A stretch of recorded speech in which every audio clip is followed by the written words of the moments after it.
If I am referencing something historic or referencing a certain point in history, I'm not recreating it, but instead finding its essence and allowing that essence to come through in the designs. Yeah? Did that get where you wanted to?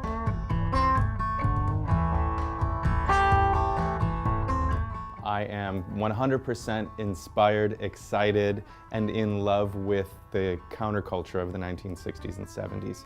Coming out of the 50s and into the 60s, it was about pushing against this really rigid way of living. And of course, how we dress is always a reflection of that.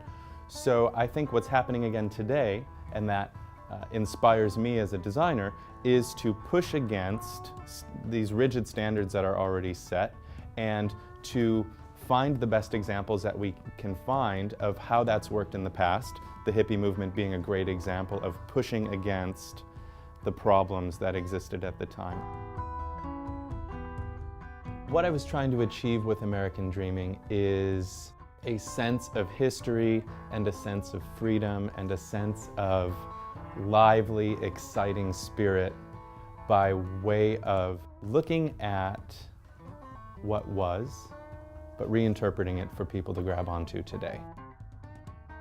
One thing I've come to learn about my own practice as an artist and designer is that research is central to everything that I do. The research that I do is my strategy to make sure that every design is packed full of the information that I want it to be.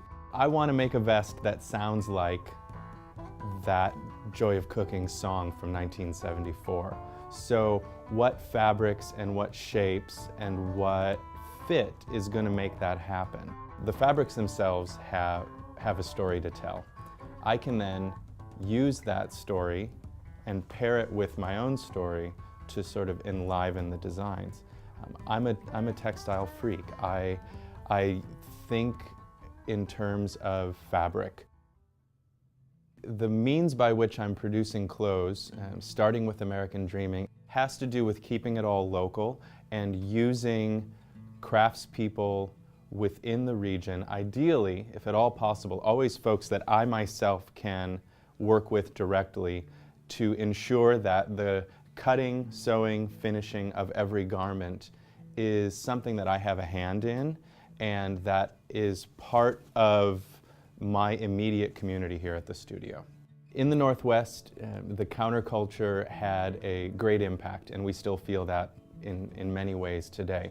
I think one of the great indicators of it is that folks are interested in knowing where their food and clothing comes from, and if they don't have a hand in making it themselves, they at least want to know how it came to be and to know that they are participating in a sustainable model for their own lives.